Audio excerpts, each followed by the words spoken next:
Oi, meus amores, tudo bem? Bruxa de Salem aqui com vocês novamente. Então, Salem tá aqui atrás da minha cabeça, como sempre. Aonde eu estou, o Salem se encontra, né? Novidade, ele é o meu talismãzinho, meu parceirinho. Mas hoje eu tenho um relato para contar para vocês que é um tanto quanto bem assustador.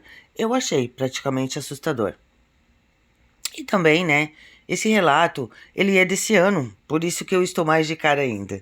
Gente, o que eu tô recebendo de relato desse ano de lobisomem que tá aparecendo, eu já perdi as contas, sabe? Muito relato de lobisomem, muito, muito, muito, muito. Mas enfim, né? Vamos ao nosso relato de hoje. Se você tem um relato para contar, uma história para dividir comigo, algo para contar para Bucha de Salem, né? Algo que você queira dividir comigo, algo que você queira, sei lá, compartilhar comigo, algo do tipo, gente, mande no telefone que eu vou deixar aqui embaixo no comentário. Ai, Salem, lá no comentário eu vou deixar, né? O meu WhatsApp, então vocês contem para mim lá os relatos, por gentileza, tá bom? O Salem, ele tá puxando meus cabelos porque eu mexi na trança e ele viu a pena que eu tenho aqui de coruja. Então ele quer pegar minhas penas. Mas então vamos ao relato que a gente tá aí pra contar de hoje, né? Quem me mandou foi o Juan. Juan me conta que ali em fevereiro desse ano, foi fevereiro desse ano, dia 20 alguma coisa de fevereiro desse ano, que ele não quis me dizer o dia exato. Ele estava em casa, de férias, né, com os pais, estava muito feliz, sabe? Muito bem, obrigado. Diz ele que estava na fase de ficar descansando, porque tinha trabalhado demais, tinha passado por uma fase muito ruim. Então ele disse que ele ele estava lá de boa. Só que o pai dele chegou para ele e disse: "Bah, filho, eu vou ter que ir lá na casa da tua tia. Ela tá muito doente, ela não está muito bem, e eu vou precisar levar uns mantimentos para ela. Eu não tenho muito tempo para ir lá, mas eu sou obrigada a ir.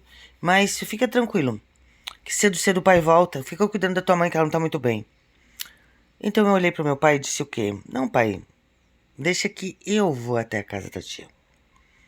Eu convido o meu amigo, o Vitor, e a gente vai dar uma volta já para aqueles lados. Eu tô de férias mesmo, não tenho nada a fazer. O senhor tá cheio de coisa pra fazer, a mãe também tá indo. Depende do senhor pra tudo, né? O senhor sabe que eu não posso trocar ela de fralda. Até porque a mãe dele estava acamada, está acamada na realidade, né? Então ele disse pro pai que ele iria levar. E assim ele fez. Ele mora no interior de Minas Gerais.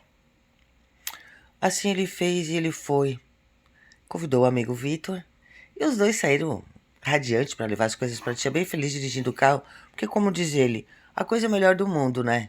Por que que eu não iria lá dirigindo? Nunca pego o carro do meu pai quando ele me der para mim é o aborto da natureza. Então ele é um faceiro dirigindo o carro levar as coisas para a tia. Aí tá tudo bem, passou. Eles foram curtindo os lugares da viagem. Paravam aqui, paravam ali, paravam lá. Ficavam batendo foto aqui, batendo foto lá, né? Então tava começando a escurecer e eles pararam numa lanchonete. Porque era longe onde a tia dele morava, sabe? Não era tão pertinho assim. Era um lugar assim mais distante. Bem distante da casa dos pais dele. Mas era em Minas também. Então ele disse que eles pararam para fazer um lanche. E aí depois disso eles se alimentaram bem, riram, brincaram, tomaram café, brincaram um com o outro e seguiram viagem. Chegaram na casa da tia, realmente ela estava muito mal. Isso é o Covid, por incrível que pareça. Gente, Covid tá aí, tá? Pegando muita gente, pode ter certeza. Covid tá na área e com força. E vocês nem sonham que ele tá aí na área. E tá com muita força, tá? Bastante. Ó, quem que chegou aqui agora, ó. Salem de novo, o moço. Então, aí resumindo, né? Ele pegou e eles seguiram viagem, chegaram lá, deram tudo pra tia, descarregaram tudo. E ela disse pra eles não voltarem aquela noite. Implorou pra eles não voltar. Aí ele disse, não, tia, eu tenho que ir porque eu tô com o carro do pai, né? O pai não vai deixar eu ficar aqui muito tempo. Deus o livre, o pai vai ficar louco se eu ficar com o carro dele aqui. Não vai, não volta. Tá acontecendo umas coisas muito estranhas aí de uns porcos grandes, uns cachorros grandes atacando o carro. E tá jogando essas pessoas pro mato. Não vai, meu filho, fica aqui com a tia. Amanhã vocês vão, a tia fala com o pai de vocês. Não, eu vou, meu filho, eu vou, tia, porque senão aí o pai vai achar que eu tô na gataria, que eu tô fazendo coisa. Por mais que a tia fale, o pai não vai acreditar. Então eu preciso ir embora, porque senão o pai vai me encher o saco e eu não quero me incomodar com meu pai. Então, resumindo, lá foram eles, de novo de viagem. Que pra eles era tudo de bom e de maravilhoso, né? Imagina, não ia ser bom? 2 piá na estrada, esse aí pegando um carro, viajando. Tudo de maravilhoso. E o Salem aqui do meu lado ainda, gente, olha aqui. Se não é uma figura. Então, aí resumindo, lá foi os dois viajando, seguindo viagem. E a estrada tava bem deserta, sabe? De repente, do nada, começa a bater uma chuva. Mas uma chuva que era chata, uma chuva abusada, sabe? Sabe aquela chuva que vem com força e torrencial, aquela coisa forte, veio assim. Ele disse que aquela chuva estava dando pouca visibilidade para dirigir, mas que o limpador de para-brisa estava todo vapor limpando o para-brisa. Então ele disse que de repente, do nada, no meio da estrada, aparece um cachorro enorme. Mas enorme, sai do meio do mato como nada e fica parado no meio da estrada. E ele disse que teve que frear. Frear para desviar da coisa, porque era grande demais para ter que o carro destruir o carro do pai dele. Então ele disse que entrou num mato, sabe? E como estava chovendo, tinha lama. E o carro ficou atolado numa roda. Vitor, regalado, ficou olhando para ele, estagnado. E ele, vamos sair daqui, vamos tentar ir, acelerando o carro para sair.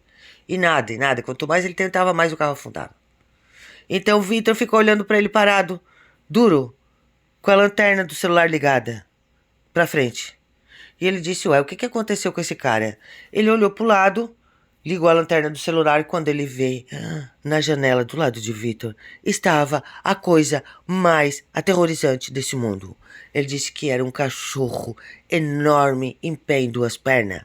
Ele disse preto com olhos vermelhos. Eu nunca vou esquecer daqueles olhos. Gente, eu vou ter que contar rápido e resumir porque o relato é muito grande. Então, nesse apavoro, Vitor pulou pro banco de trás, abriu a porta e saiu correndo pro mato. Correu mato afora, tentando achar um jeito de fugir. Quando o Vitor saiu correndo pro mato, né? Ele, o Cauê, ele olhou pro lado e não viu mais a coisa. E o pai dele sempre guardava um facão embaixo do banco. Então ele disse que quando ele não viu mais a coisa, ele pegou o facão debaixo do banco, saltou de dentro do carro porque sabia que a coisa ia voltar. E ele não ia estar ali para esperar ela.